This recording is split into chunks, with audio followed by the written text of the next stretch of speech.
And welcome to Understanding Photography with Kim Ayres, episode 112. Yeah, this is the episode that should have happened last week. Unfortunately, coronavirus finally found its way to our household.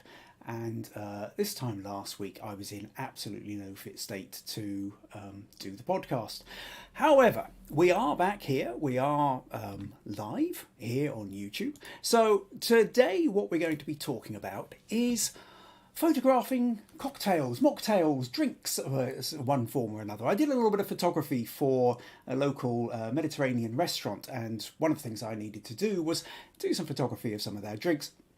And we had to sort of work out what was the best way of doing that, so I thought I would share with you some of the tips and tricks. And on the back of that, I'm going to be setting a challenge for next week, so do make sure you stick around for that. I'm also going to be chatting about the question of the week, and we've had a couple of people put in for critique and ask a couple of questions. So, no, not that one. Where should we go? Yeah, so Vandana put in this photo of a foot. I was looking for a bit of feedback on that. We have, this one was put in a question about restoring photographs. So I'm going to talk a little bit about that. Dipti Mahi put in this photo, looking for a little bit of feedback too. And Roy was wondering, when creating a photo, which way round, is it kind of unethical to just reverse the photo, or is it fine? So I'm going to talk a little bit about the way we kind of read photos, especially here in the West. Will be interesting to know anybody who comes from a slightly different culture, which way round they read photos. So we'll be talking a little bit more about that as well. So like I say, here we are live on YouTube. Yes, let's hit this one.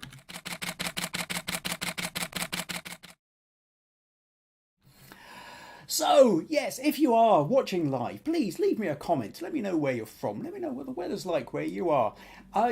Please bear with me. It has been 3 weeks since we last did this, and for some reason, 3 weeks, it also feels more like about 3 months. So I'm feeling sort of slightly out of the habit somewhat of what button I'm supposed to press next. So there may well be the occasional mess up. Trying to think of a word for that. So I can see we've got comments in already, so let's see what we've got here. Pat says, hi from Somerset. Slight panic as a tree is blocking the drive, but it's Sunday, what can one do? It's time for you to leap out with your chainsaw, Pat, and start wielding it like Texas Chainsaw Massacre. Have a bit of fun, frighten the neighbours. Roy says, greetings all from a sunny and warm West Yorkshire. Jim says, hi from a very pleasant Dumfries. A wee welcome break from garden maintenance. April says, happy Father's Day. Sunny here from Long Island, New York. Yes, and that's true. It's Father's Day today. So happy Father's Day to all fathers out there. I certainly received, Meg made me a lovely card this morning. I've received phone calls as well from other offspring, and another card as well. So that's all been rather nice. And yeah, makes me feel good. So if you're able to wish your father a happy Father's Day, and you have a reasonable relationship with him, I should say, then do take the time to make sure you do that today. What else have we got? Oh, Meg, my daughter, one of those who created me a beautiful Father's Day card, says hello, everyone. May Britt says hello from a rainy Copenhagen.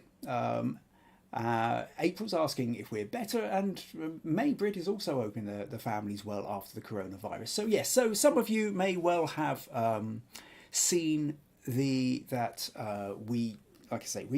hit by COVID last week. We've managed to sort of survive for over 2 years without all of this, but 2 weeks previously we were doing Spring Fling. Maybe some of you will have seen a couple of the videos I put up during that. One of the reasons why it ran from the Thursday to the Sunday. Over the course of the 4 days, we had 150 visitors. Wonderful people they were, but one of them, at least, we're fairly certain, managed to bring the coronavirus with them and dose us all up with COVID, which wasn't so much fun. Meg had it a bit bad, but got over it fairly quickly. I felt like I'd been trampled by a herd of cattle for a few days, but had been on the mend. Still a little bit out. My energy levels are not, I suffer from chronic fatigue, so my energy levels aren't great at the best of times. That's certainly worse at the moment. And Maggie's been hit even harder. So very slow recovery. But we are all on the path to recovery, which is good. And thank goodness we'd all had the vaccines, because I dread to think what it would have been like had we not. Okay, what else have we got? Jackie says, hi from South Africa. Stacey says, happy Sunday and Father's Day. Sunny and pleasant, windows open and enjoying the fresh air. That's in Hatboro, Pennsylvania. April's also saying that kind of day. Jackie says, happy Father's Day. Hope you're all on the mend. John says, hello all. Hope you're over your COVID. Rosemary says, glad to hear things are better at the Ayres household. Bernard says, hello everyone. Anne says, hello from Dallas. Robert says, howdy from Texas. And Bernard says, good evening everyone from India. We also have an EJ says, hello from Nigeria. Welcome. They're new to the group now. How do you pronounce that? Is that an IJ, like with a, or is it an EJ? Let us know. I'd like to be able to pronounce your name properly.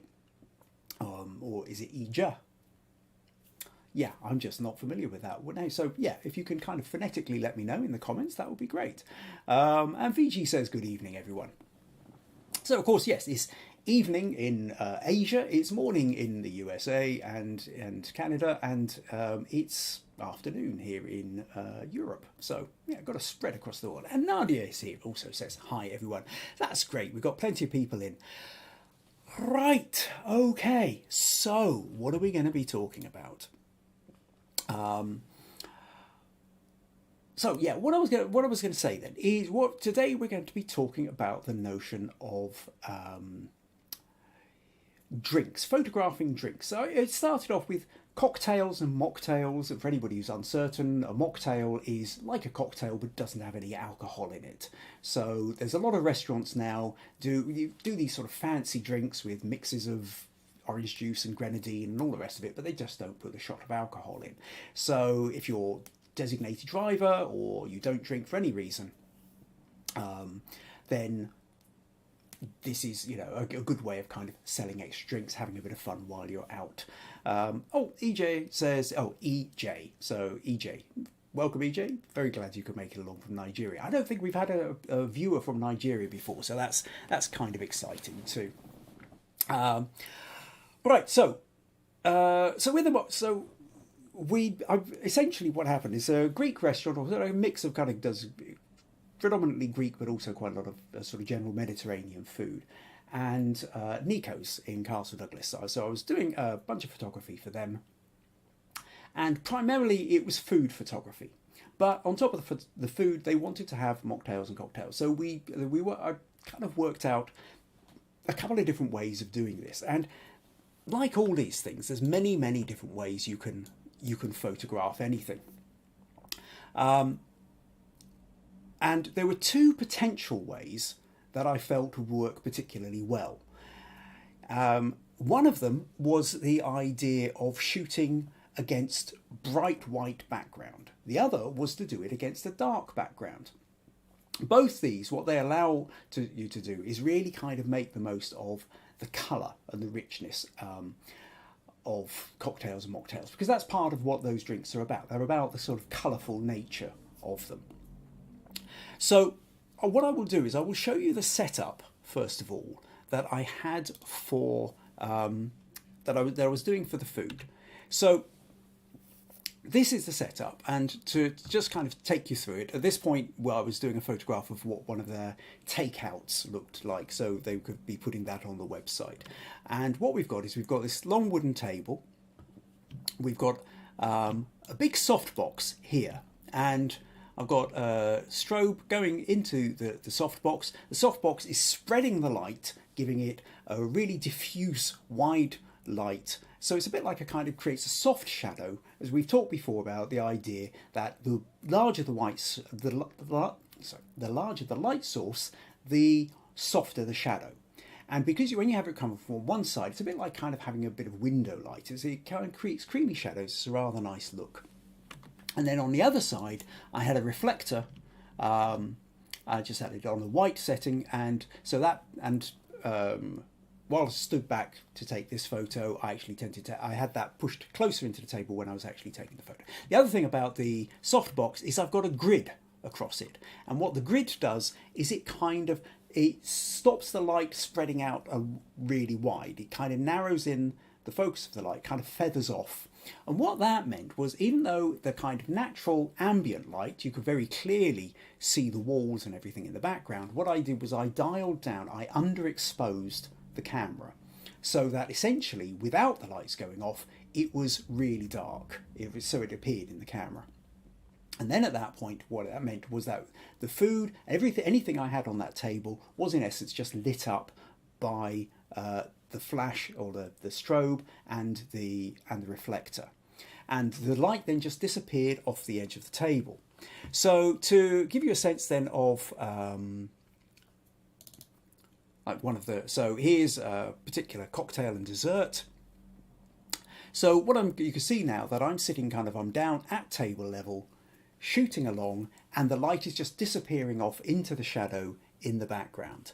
And in the end, this was a shot we kind of did with an awful lot of the food.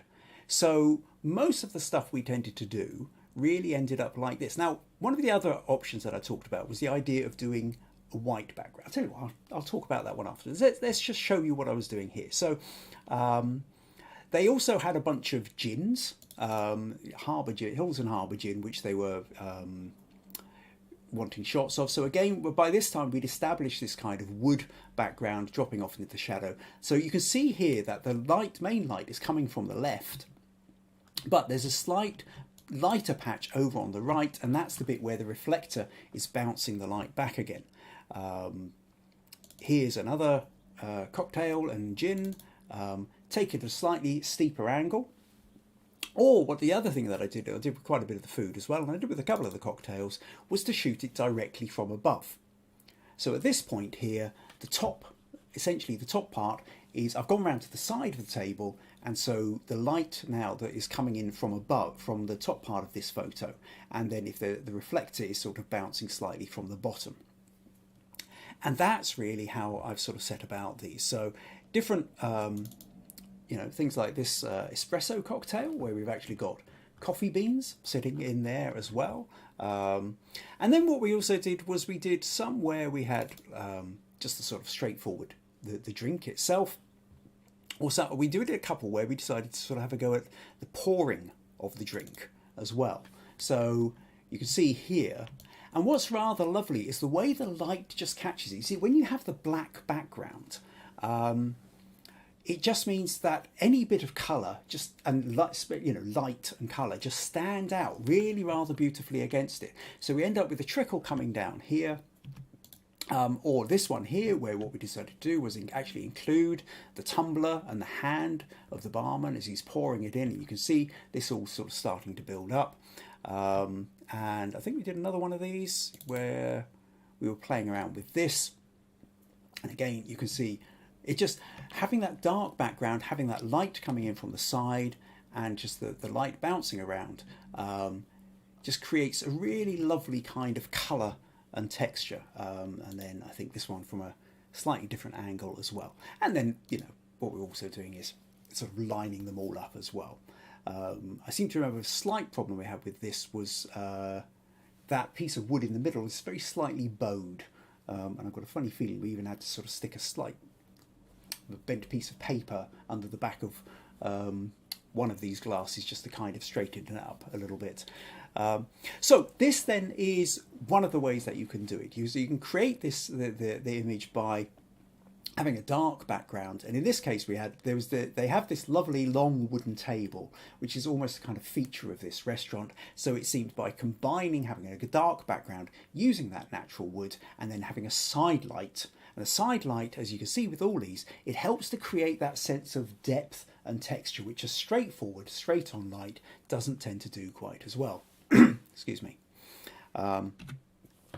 So let me just close down a few of these and try not to close the browser this time, which is what I've done before. A couple of extra comments here. Oh, Holly, it says Happy Father's Day, Kim. Thank you, Holly. Greatly appreciate it. And April says yummy looking. And some of those cocktails and mocktails really were. So that's one way of doing it. So if you think about that idea of a dark background but a side light, you're using the side light, maybe a reflector on the other side, and the light is catching the glass, it's creating all the richness, but you're getting that sense of three-dimensional depth, but you're also really getting the colour. Rosemary says having the side light come through the liquid does make it look wet and colourful. Yeah, and another thing to remember, actually, just a point about that, which is if you are doing cocktails and you're doing ice, you need to kind of take it as quickly as possible. There's a lovely thing that happens is at the first point you pour the drink over the ice, is the glass starts to get all the kind of little tiny condensation drops on it, and that kind of adds an extra level of atmosphere to it.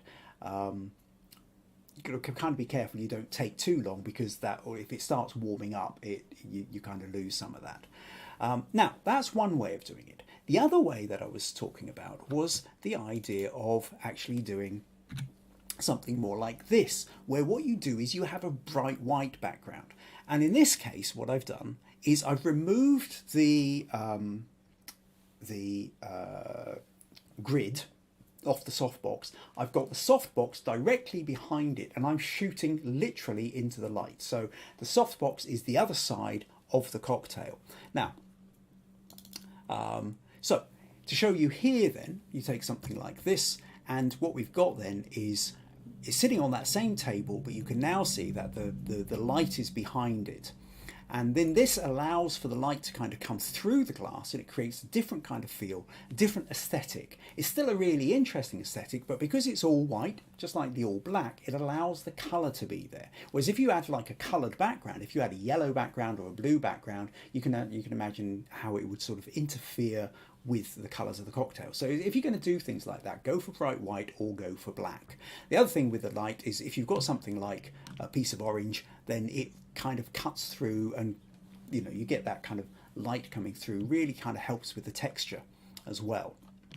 In fact, actually, I think I did a more macro shot with this one as well, just for a bit of fun. Nice kind of colour contrast with the blues and orange.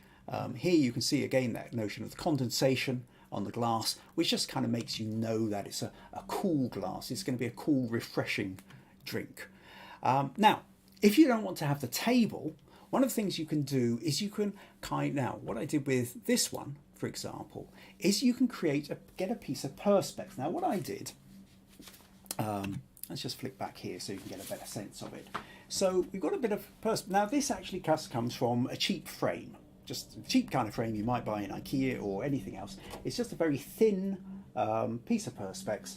But the thing is if you then take a sketch pad and you just put a piece of white paper underneath it, like that, okay? And then, when you sand your glass on it, I've not actually tried this, so this might go horribly wrong, but let's just see whether that works.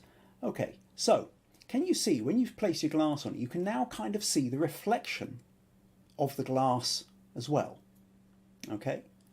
So if you've then got, instead of me behind reflecting and part of the wall and the bookcase and everything else, but you've just got a plain white, not just a plain white background, but the light source, the actual light itself is lighting up, it's coming through the glass.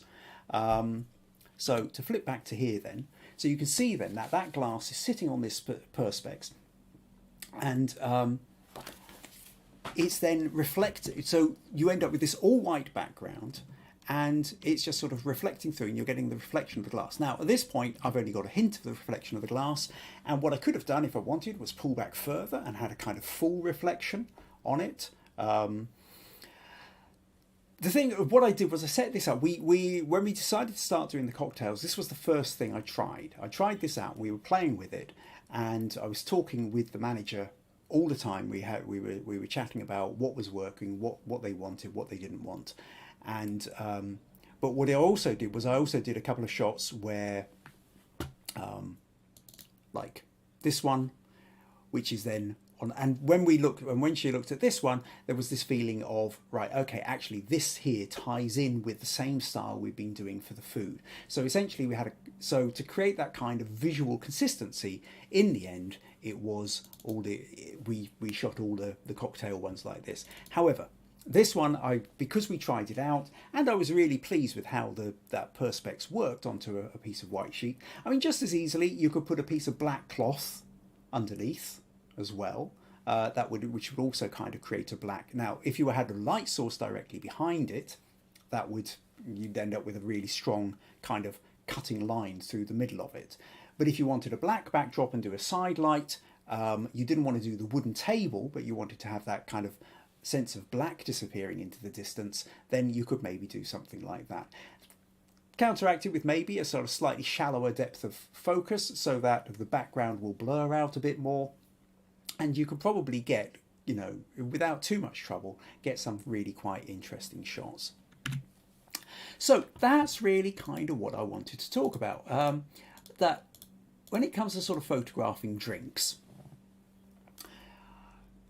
especially if you're using glass and you're really trying to make the most of the idea of the liquid in the glass, then light cutting through the liquid is the bit that's going to make it really interesting. Now, that doesn't work with absolutely everything. Like I say, some drinks are more opaque. The light doesn't cut through them. There was that espresso cocktail, for example. The light wasn't going through the liquid.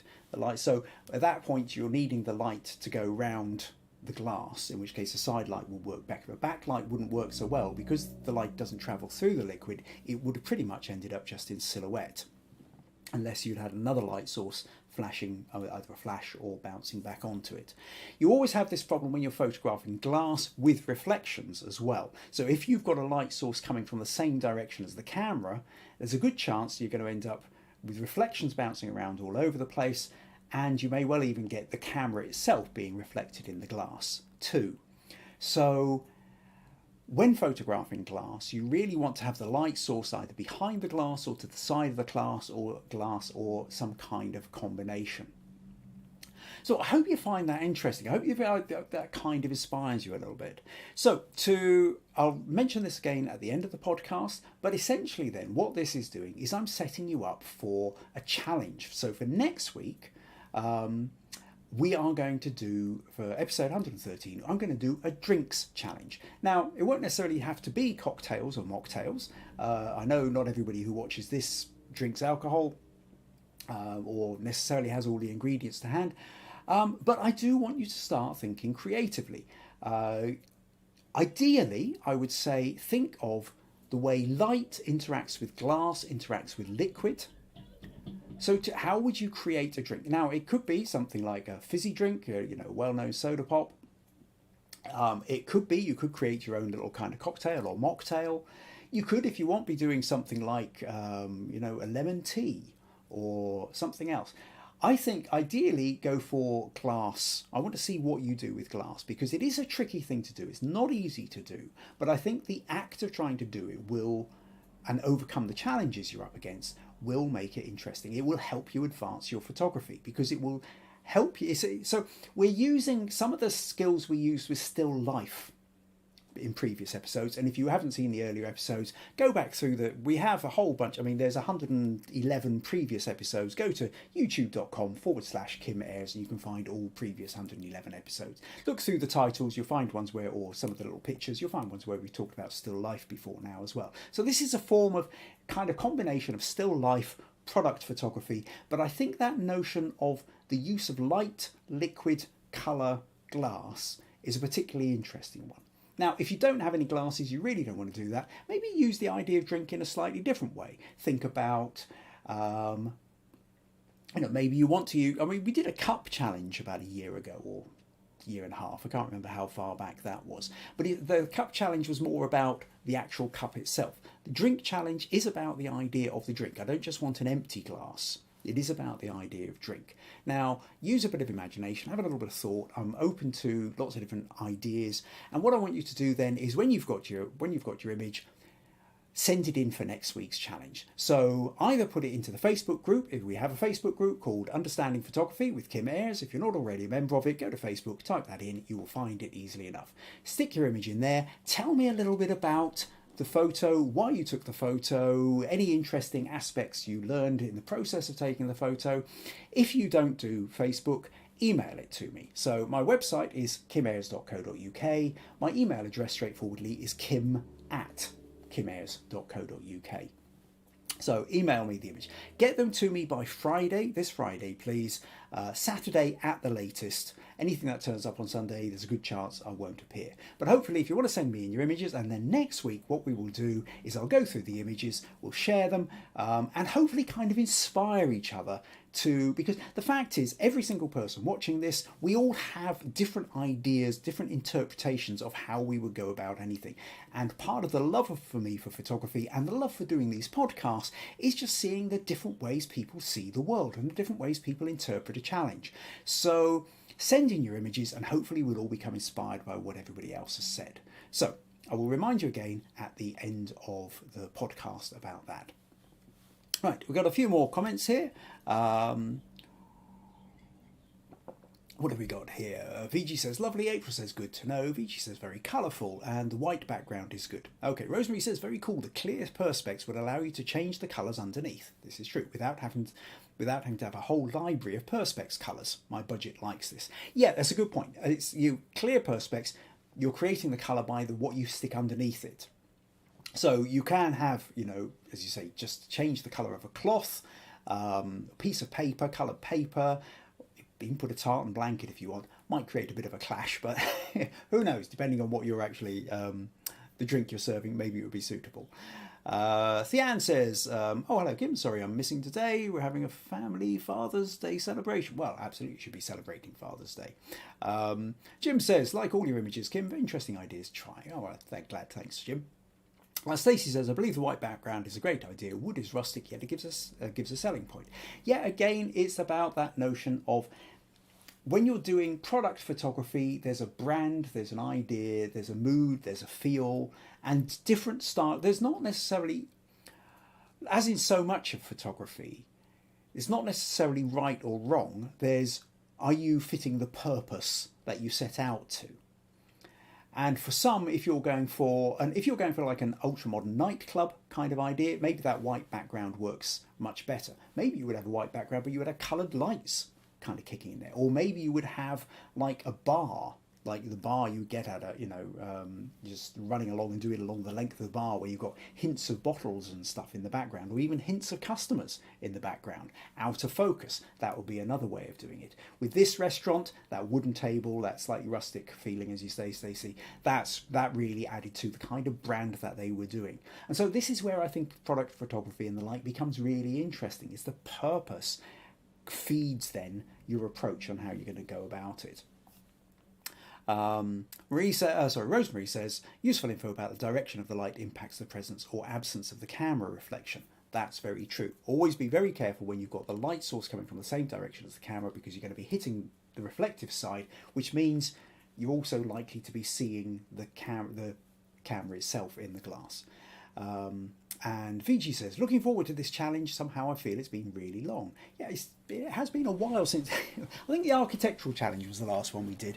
But because of the break for Spring Fling and the COVID, everything just feels a long time ago. A quick shout out actually to Jim, because Jim did come and see me at Spring Fling, which was really lovely. It was a lot of fun. So thank you very much for that, Jim. That was great. As long as you're not the one who brought COVID to us. I'm assuming not, otherwise I've not seen anything online with you complaining about having gone down with it. So hopefully you didn't pick it up from us either. But you were one of the very first people to turn up quite early on the first day, I seem to remember. But yeah, it was lovely to see you. So thank you for that. Okay, right. So let's move on then. So the next thing I had a question of the week, COVID related. Having been absolutely walloped by COVID, it was very difficult to think of anything else. So I thought I would just do a kind of wee poll. And my question for the week was, I was kind of curious to wonder who else had or avoided, and what their experience was of COVID. Oh, Jim says I'm still clear of it. Excellent, good stuff. So I did a poll. I put up a bunch of different statements which people could tick if they agreed with.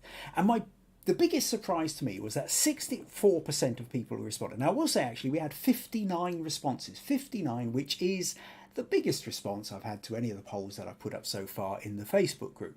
But the biggest surprise that came out of that was 64% said they've managed to avoid it so far.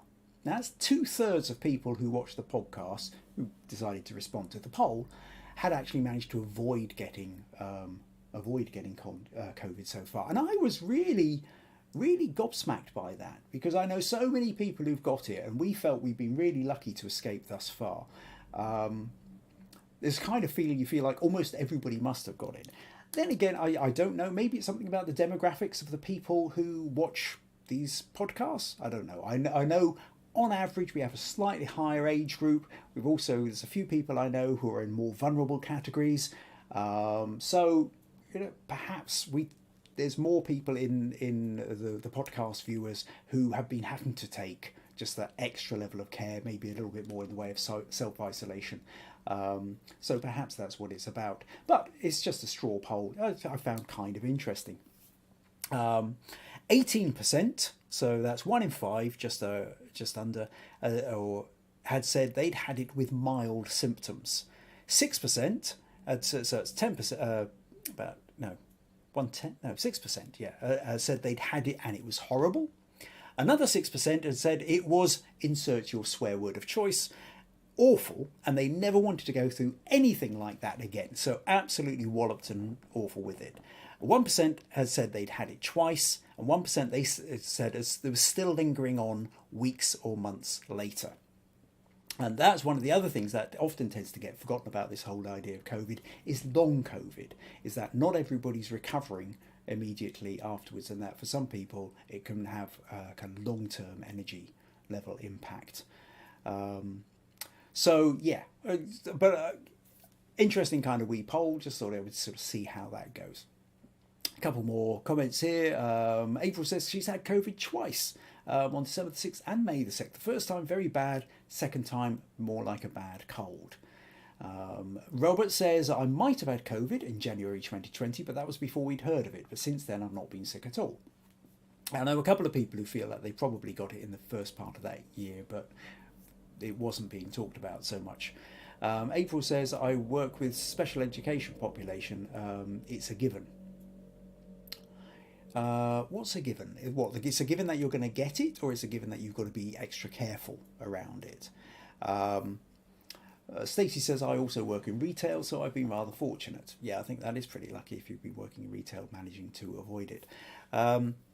We had to take particular special care because of Meg, and because there was a report that came out that people with Down syndrome were 10 times more likely to suffer fatalities if they got COVID. So we weren't taking any chances. We were in self-isolating until the vaccines came out, and we'd all been double vaccinated at least, and then we all got the boosters as well. Anne says she caught the Delta variant back in October. Right. So yeah, it's certainly been doing the rounds. Anyway, I'm feeling very fortunate, the fact that I'm slightly lower energy levels, but by and large, I'm certainly past the worst of it. Now, okay, so let's move on.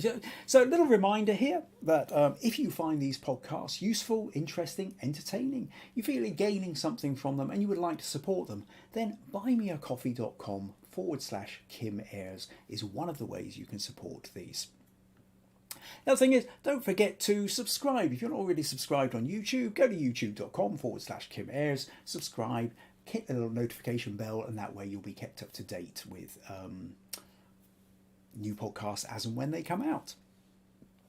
Right, okay, so now what we're going to do is we're going to move on to the critique section. So the critique section is a place on the internet where you can send your images and get feedback on them. There's very few places where you can tend to get genuine feedback on your photos. Most of the times we stick our photos up on the internet and our friends will go, hey, yeah, love it, great, and click like. But our friends aren't necessarily photographers, or our friends aren't necessarily wanting to be critical. So they're being really warm and supportive and saying, hey, we're doing a great job whether we are or not.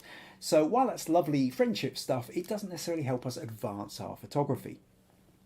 And then there's places where you feel really wary about sticking up your photos, because some people could just be quite nasty, and you stick your photo up and you go, ugh, and you get a bit of a nasty feedback, and you just think it becomes deflating, disempowering, and you don't want to do it anymore. So this part of the internet was created specifically for you to be able to get proper feedback on your images, hopefully in a warm and supportive environment, because I think anybody who is prepared to put that pictures forwards deserves the utmost respect for doing so. how else are we going to learn? We all have blind spots to our own photography, and it's extraordinarily useful to be able to get feedback from somebody else who kind of can see what's going on. So that's what this is about. Just a quick catch up here. What have we got? April says the kids don't all wear masks properly, etc. Very low functioning. They will cough in your face. That won't help much. Many have compromised immune systems as well, and I have chronic fatigue immune system too. That's sorry to hear that, April. Yeah, no, I can imagine that would be a difficult situation for you to work in. Right, okay, so let's move on then. So the images that we're talking about today. First of all, actually, what I thought I would do is Rosemary sent in one. It wasn't so much about feedback, although it's quite a nice photo. But Rosemary said, and this is a question more than looking for feedback. But Rosemary said, I have a question for anyone in the group who may have a recommendation. At the most amazing shoot of a barred owl, she says last week, this is a couple of weeks ago, so a few weeks back, I went to upload the photos only to receive an error message that the memory card's file or directory is corrupt and unreadable. Nightmare. There is always the question of which part of the upload sequence is broken. The memory card, the external card reader, or the computer itself, which does have an ill-fitting USB port and was making a disturbingly large number of chimes to indicate that connections were broken. I did some research on file retrieval, downloaded a recovery program trial, and was able to partially recover 2 out of the 50 images from the shoot with a card reader plugged into a different USB port. I'm wondering if anyone has experience with data recovery program they can recommend for retrieving corrupted photo files. So, Rosemary did a set of photos. This was one of the ones that she managed to retrieve. I mean, heartbreaking. You manage to get shots like this only to find that the card is corrupted. Now, I have to say at this point, this isn't something I've actually had a problem with. So the question is there out to you, the hive mind. Have any of you run into this kind of problem? Did you find any particularly good programs which you found useful for data recovery, retrieval? And what was your experience of it? If you can leave a comment, if you're live here and you know immediately what the answer is, leave a comment in the live comments now. If you've got half a memory of something else, or you want to explore and go away and check something, or have a bit more time to write it up, then leave a comment in the proper comment section of the whole video, not just the live comment, but the comment section underneath. And then that way Rosemary can come back at a future date and see whether anything's in there. Rosemary doesn't do the Facebook page, but if you want to put anything into the Facebook group on this as well, then I can always forward the messages to her. So if you have any experience whatsoever on recovering data from corrupted camera cards, then please let us know. So hopefully then somebody might be able to give you a little bit of feedback on that. Meg says, I really like barn owls because they're beautiful to watch. And Anne, not Anne-Marie, so Anne from Texas says, I love owl photos, their faces are so expressive. Rosemary says, thanks so much for putting my data retrieval question out there. Any info appreciated. Excellent. Okay, so now what I'm going to move on to is Vandana. So Vandana sent in this photo of a foot, her foot in fact. Says, really chuffed, I got another one for top 10%. The category was things on foot. I'd taken this of my own feet. I was really not sure about this one. I had used a very strong vignette around it to highlight the feet. Felt it was over-processed. However, was on the tube and wanted to upload it before I reached work. Critique welcome. So, Vandana's, so there was a photo crowd competition. The theme was on things on foot. Vandana was sitting on the tube. She took a photo of her foot and quick edits and managed to upload it and scored in the top 10%. So, smart thinking. I love that idea of the kind of instant response Vandana. In terms of critique, this is one of those which is a kind of tricky one because you did it very quickly. And over-processed, probably. in some ways. I think, again, if you're just doing quick things on your phone, there's kind of limits to what you can do. You haven't sent me the original unedited photo, so there's not a lot I can do to retrieve it. There are little things like, I think really in an ideal situation, if you didn't need quite so much room at the top, but maybe a little bit more room on the side. This has got that very long, thin camera portrait style of crop. And in a way, it's kind of worked. If you'd managed to pull back a little bit further, I think if you'd had a little bit more space on the left, that little space to breathe, as we say. So, but maybe slightly less on the top. There's a chunk of space there that you don't really need. As for the kind of detail and texture, I'm not totally sure. And to be honest, actually, I think another way of doing this is, whilst we tend to look at the shoe, I think one of the bigger things here is, in fact, actually the ankle bracelet. There's some beautiful texture within that. And that's another option, is to actually kind of zoom in. And actually, you need to be zoomed out just enough so that you can tell that it's still a foot, but actually to kind of come in and get something of the ankle bracelet. And there's so much kind of texture and light that you get with the gold and metals and reflections and what have you, that making more of a feature of the bracelet itself, and then it's things on foot rather necessarily about the foot. Or whereas like this, it tends to feel more dominant about the shoe. So I hope that gives you a couple of ideas, Vandana. But smart thinking to be able to just immediately grab. You do something, you have an idea, and you shoot it, and you upload it straight away. Okay, next up then. Now Dipti Mahi sent in this photo, and now I think suddenly I'm running out. Dipti Mahi, I think, is Binod. Is that right? Who appears on in the comments here on the live podcast has been odd Singh, is Dipti Mahi. Now, sent in this one saying, "Hello Kim, I'm Dipti Mahi from India, and I sent you this picture to get your opinion on it." So this is another one. Looks like a photo crowd. Looks like it got an expert commended on it. 51st. So you have not told me too much about what kind of feedback you're looking for, but when we I'll just kind of open this briefly in Photoshop, I think, just because there's one or two little things I want to talk about. So you've scored reasonably well. You've got an expert commendation. I don't know what the original what the title for the contest was. We can see in the background we've got somebody sitting there all hunched up, looking kind of a bit sad and alone. And I think the kind of wet floor with a puddle in the foreground also kind of adds that feeling somewhat. I think one of the things we're up against here slightly is a little bit of the same problem that we had with Vandana just now, which is you're using a phone and you're using the phone upright, which is kind of giving a particular ratio, giving you kind of more than you actually need. There's a lot of space in this which isn't necessarily working to your favour. Now there are a couple of things that I do like. I like this diagonal of shadow that's coming down. It creates a kind of leading line towards it. Now what I will just do briefly is I will just use the patch tool to take out little bits of writing which are distracting somewhat, just so that we can actually see kind of what the photo might have looked like without it. So there we've kind of got the photo.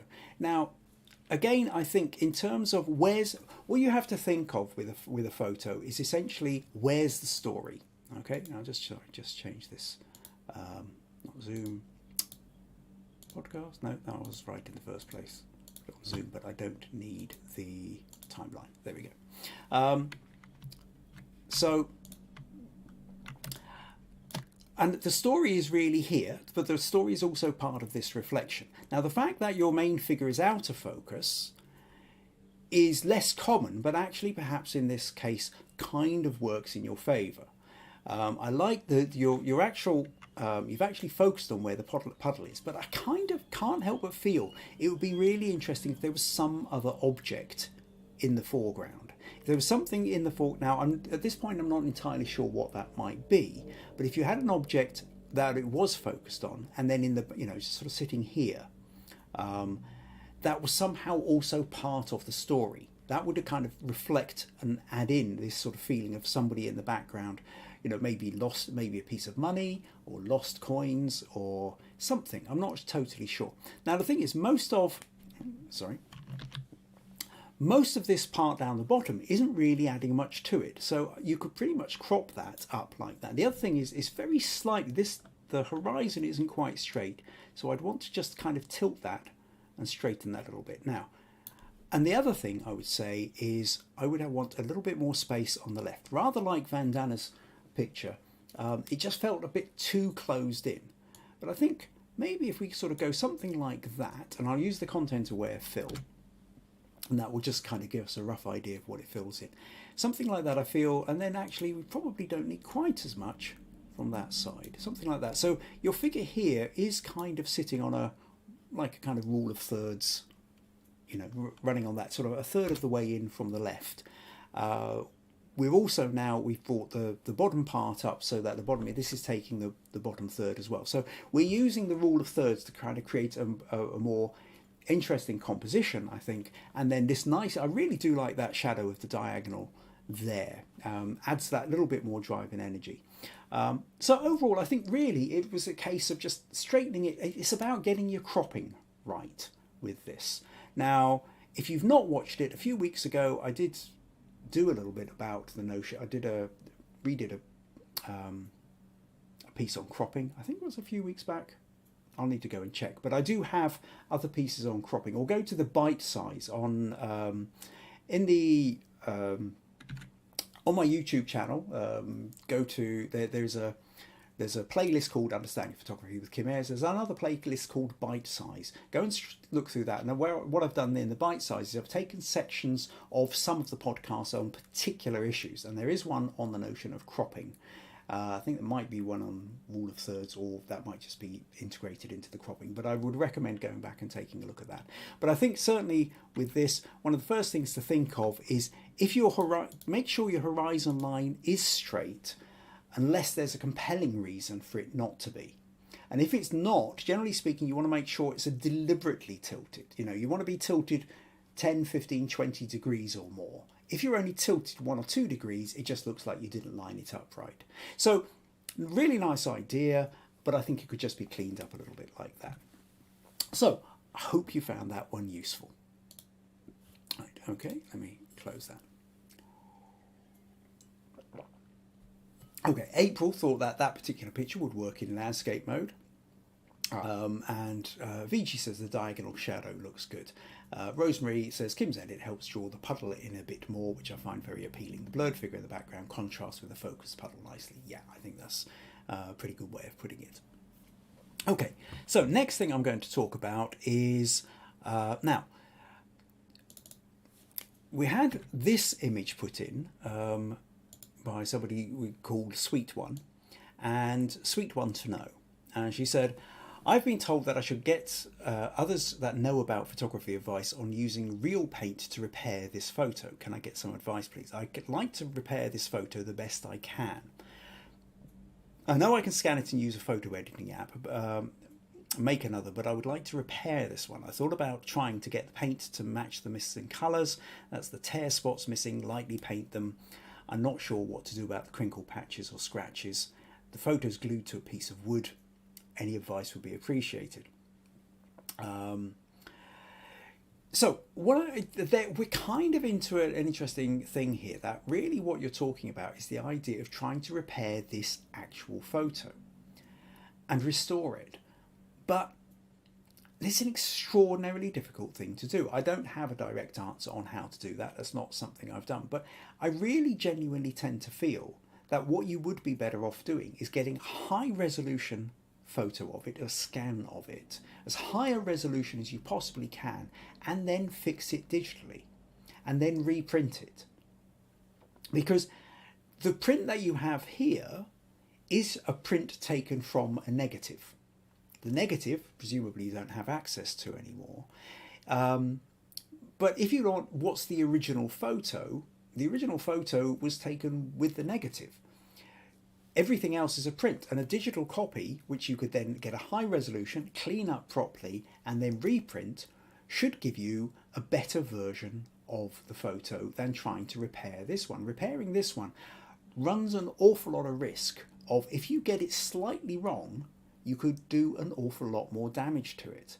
Now, if you want to save the actual piece of paper on the board, by all means do, but I would still recommend that really what you want to do is kind of make a high resolution copy of it and repair it. Let me just show you. I won't spend a long time on this bit. I really do want to show you kind of, if you know what you're doing, or you find somebody who knows what they're doing, how easy it is to repair a lot of photos digitally.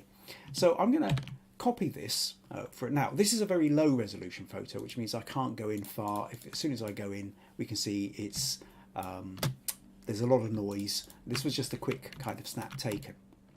But the tools we have to hand, these patch tools, for example, are rather excellent. I just run this over that, and we can already see some of these bits going without too much. So now some of these bits, you know, it's what happens is when I use the patch tool here, the AI in the it sort of looks, the program is looking at the information around the section, and it sort of fills it in. Now sometimes little spots, that makes it easier to do. Sometimes it catches bits and it repeats. And so what you can also do is I can use the patch tool, where what I might want to do is grab a piece like that and then just drag it into an area where there isn't, and then it sort of refills in the texture. So this white patch here, or this patch here, I could grab that and pull that down here, and you can see it's really cleaned it up quite nicely. Again, grab that, pull that down here. And so now when we're on the plain bits of paper, that's an awful lot easier to do. Now it gets trickier to do if we try and sort of grab a piece of mouth like that. You can see that that just doesn't work. So with this, we have to be a little bit more careful. So what I might do here is I would come in more closely, and now I'll maybe take that little bit of patch there and just move it over into the cheek or something like that. And what you try and do is you just kind of do it a little bit at a time, just to remove where the creases are. And maybe again I might use the spot healing tool, but just make it much smaller and just kind of cross over. Now we've got a slight one here, not sure whether that is actually a tooth or just part of the crease. Got a little bit that runs up here. Now when I've done that, that doesn't seem to have quite worked quite so well. So what I will do is go back and take again just that patch tool there, maybe move it down to something like that, and that's not bad at all. And so you can start to see here that you know, maybe you're sort of going to spend a little bit of time with it, but somebody who knows what they're doing is going to quite quickly be able to clean up this photo. So you can see how much difference that something like that actually makes. And then if you properly cleaned it up and you've really taken the time, then I think at that point you've got a much, much better chance of restoring it digitally than you ever do with a paintbrush and bits of glue and what have you. I think the chances of ruining your photo are really, really high, unless you're going to go to like some kind of super top high-end expert restorer, at which point it's going to cost you an absolute fortune to do.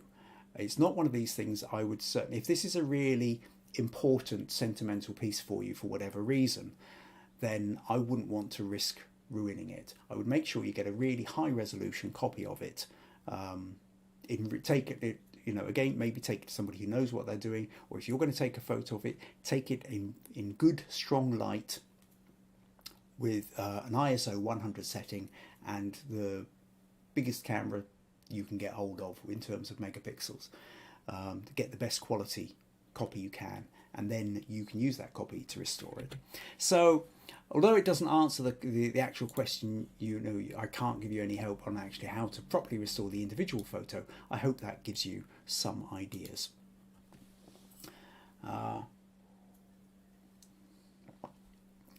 Okay, couple more comments here. What have we got? Stacey agrees with VG and Kim about diagonal and the cropping. Binod started to say something but retracted the message. April says, Rose, is your data retrieval about COVID? If so, COVID went through our school this week. No, it's a different one. Okay, Rosemary goes on to say the data retrieval is about a corrupt camera card. Yeah, okay, so that's conversation going on in in there. Okay, Stacey said, I was told to take photos of old photos using my printer copier, increasing the pixel size and slightly changing the lighting. And like him, we've used tools on very old photographs. It is very time consuming. Yes, it is very time consuming. Like all these things, it all depends on how important the photo is to you. Right, okay, now, the last thing I'm going to talk about before I give you a reminder about next week is Roy. So Roy sent in a photo, and he sent in this photo and said, hi Kim, advice please. I'm putting together a panel of photographs which need to hang together and balance well. I feel that in order to achieve this, one or two of the images will work better in the panel if flipped. And what he does here is show this photo, which is, I think this is the flipped version of this one. My concern is this ethical? As the flipped image is obviously not what the scene actually looked like. So I think this is the flipped version and this is the original. And so, well, there's a couple of things to chat about here, Roy. Well, first of all, I suppose the bit that you're questioning here is the ethics of it. Is it ethical to flip an image? And I would say, well, it kind of depends. Now, if you are talking about documentary photography, that what you are saying is this photo is an absolute best I can representation of the scene that I had in front of me, then flipping the image goes against that. If your photography is, I'm telling a story, I'm creating a mood, an atmosphere, then flipping the image isn't a problem. If it works better as a flipped image, then flip the image.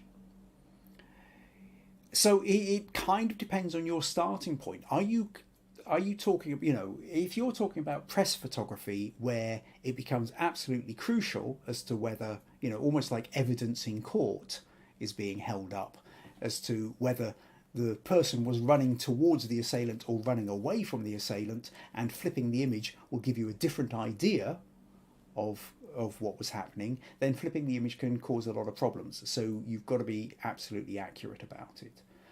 But most of the time, our photography is about creating a mood, about creating an atmosphere. It's not about creating accuracy as such, because we've talked before about, well, what is accuracy?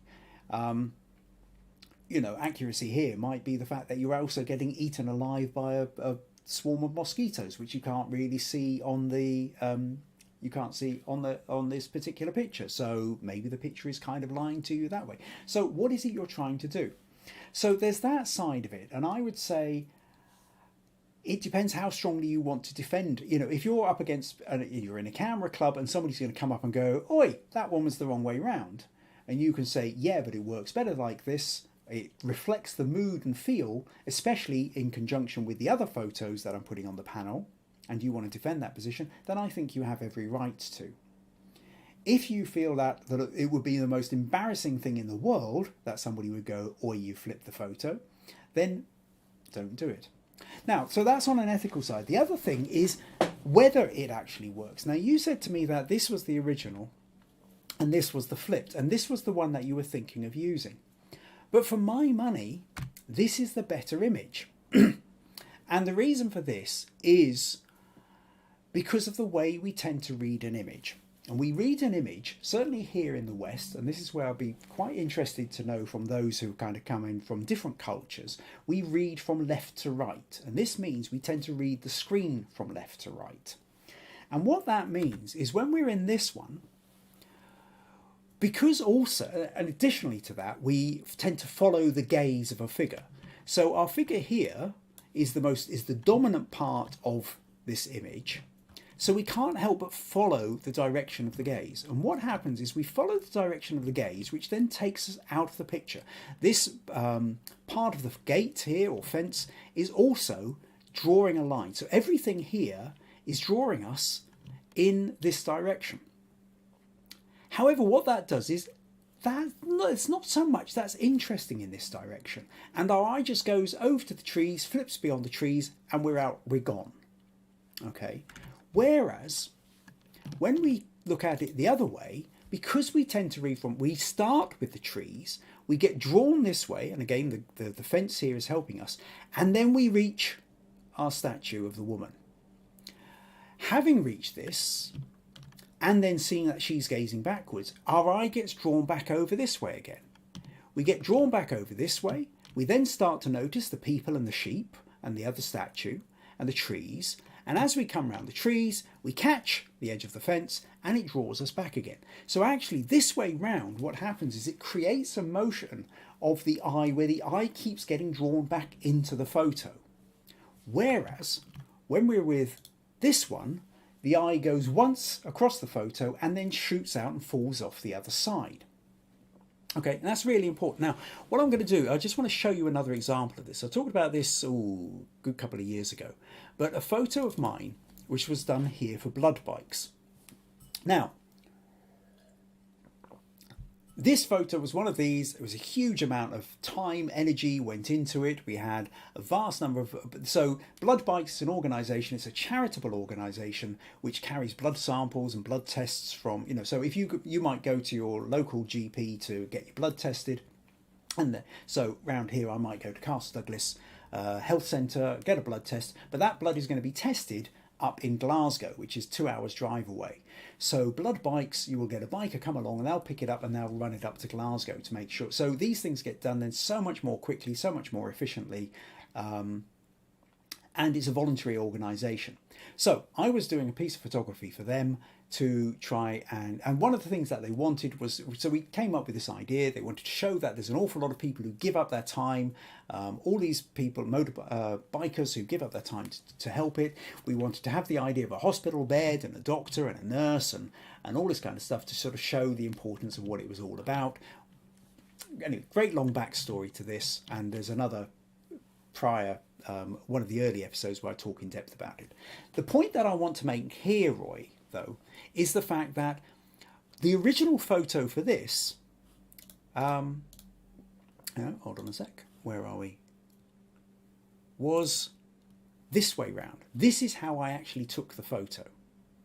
Actually, I'll tell you what I will do. Let's just open this in Photoshop a moment, because I'm aware that my head is cutting off the edge. Right, so this then is the photo that I originally took, almost. Right? And what happens here, because everything is actually all the actual action as such is happening down here on the left. But because we read this photo from right to left, what happens is we notice this bit, and then all these bikes grab our eye and they draw us off up to the right and take us out of the picture. So we start to notice this bit, and then we explore a bit more, and we're gone. And it took me ages. There's so much time and energy and effort went into this photo. It's 6 photos. I'm up on top of a cherry picker to get the height. We spent ages organising this day. I go click, click, click, click, click, click, click. I spend hours and hours refining this, joining the photos together, getting the light balance right, getting the colours right, doing everything I can to get this photo right. And I end up with this, and it doesn't feel like it works. And it took me ages to realise that the problem was this whole left to right. So essentially, because of this, you've got this really lovely strong diagonal. I'm always banging on about diagonals for the energy, but that diagonal leading line just takes us out of the picture. There's nothing to deliver up here other than to disappear out the picture. Whereas, if we flip this image rotation, flip horizontal. Now what happens, because we read generally from left to right, this line draws us down here towards where the action is, and now we can kind of happily sit and zoom in and look and see what's going on and all the rest of it. So that very notion of the fact that we tend to read from left to right across the screen becomes a really important part of our photography. Now, like I say, this is where it becomes really interesting to me. Is it different for people who come from cultures which read from right to left, or from bottom to top, or from, you know, top to bottom, or anything else? There are different cultures around the world where you know, so I know in Arabic, for example, and in Hebrew, you actually read from right to left. You don't read from left to right. Although, of course, you might have a Jewish or Arabic upbringing in the West, so therefore you've still learned to read from left to right with your photos. So it's a tricky one, and I still haven't really got to the bottom of this. But I do know that, generally speaking, for us in the West, because we read left to right, that sometimes flipping the image can really work well in your favour, and sometimes flipping the image can actually work against you for exactly the same reason. So coming back to this one, Roy, I tend to feel that your flipped image, whilst you feel it might work better with your triptych of images, part of the problem you have here is that because we're following the way she looks and we're reading left to right, that we shoot over the top of the trees and disappear out of the photo. Whereas this way round, we come into the photo, we notice her, we look back into the photo, which then causes us to notice more of the detail that's going on, like the people and the sheep and what have you, which I must admit I missed on the other photo. And then the gate is drawing us background, and so we've got this kind of curving us around, keeping us within the photo. So I tend to find this photo, compositionally wise, a more satisfying one than the other. So I hope that kind of answers your question, Roy, or at least gives you some kind of thoughts. So what else have we got here? A couple more comments. April says she likes the photo, and Roy says this image will probably be on the left of the panel, so I think the flipped image works best as it keeps the eye within the whole panel. This is true, may well keep the eye in the whole panel, but it does mean that that picture will shoot past. I would be seriously tempted to keep it the original way round, but put it on the right of the panel. Obviously, I haven't seen your other images, so I don't know how that balances out, but I would take the time to pause and consider, because if you have that photo on the left of the panel, yes, it will draw the eye to the other pictures, except for the fact that it will just draw them so fast past your original image that that first image then loses what impact that you do have. Right, okay. So that brings us to the end of the critique section. Just a quick reminder that if you find these pictures, these podcasts useful, interesting, entertaining, and you would like to support them in some way, then buymeacoffee.com/Kim Ayres is one of the ways you can do that. So that, like I say, pretty much brings us to the end. So next week then we are going to have the drinks challenge. For anybody who's tuned in late, go back and take a look at the beginning of this podcast where I talk about some of the drinks that I photographed to give you a starting point. So what I'm looking for here is I want you to try and be inventive. So drinks, this is about the drink. Now, the glass that it comes in could be a strong feature of it. Or it could just be slightly incidental, but what I don't want is an empty glass or an empty cup. So think about the lighting, think about the shadows.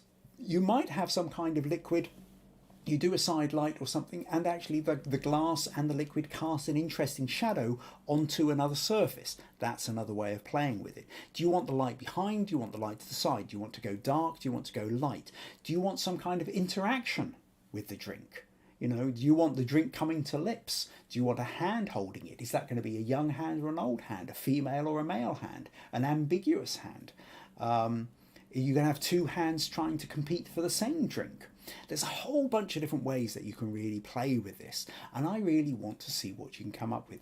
If you really don't have time, go and sort through your archives, find an interesting photo for it. But if you can, I would say try and spend the next couple of days thinking about this idea and then construct an image. Then send it to me ready for next week, ideally by Friday at the latest, or Friday, certainly try and get it to me by Friday. Saturday at the absolute latest, because I'm always pushed for time on a Saturday and there's no guarantee I'm going to be able to get the images in. But then I think we will have a lot of fun going through the images. So that's the drinks photography challenge for next week. And well, that's what we'll be chatting about. So thank you ever so much to everybody who's turned up, everybody who sent in images, and all of you who've been leaving comments. See, there's a couple more comments here. And we've got some thank yous and have a great week, everyone. Pat says, Paul Woody looks as if he has a headache. And yes, that's precisely it, Pat. Well spotted. He is kind of reflecting slightly. Just this kind of almost head in the hands, had enough. Yeah, April saying looks like Woody's getting over COVID too. And Robert says, bet Jackie's going to have a great photo for next week. Yeah, Jackie, when I'm talking about drinks, I don't want fruit dropping into them from great height and splashes. We know you can do that. You do them brilliantly. You do them excellently. But I am really interested to see how you will cope with it, with the drinks challenge, without necessarily having fruit dropping in it. Right. Okay, a few more people saying that they will goodbye. And Matt says, Maybrit says she will give the drinks challenge a go for sure. Excellent. Really pleased with that. So thank you once again for everybody turning up. Looking forward to seeing you all next week and what you produce. Take care. Bye-bye.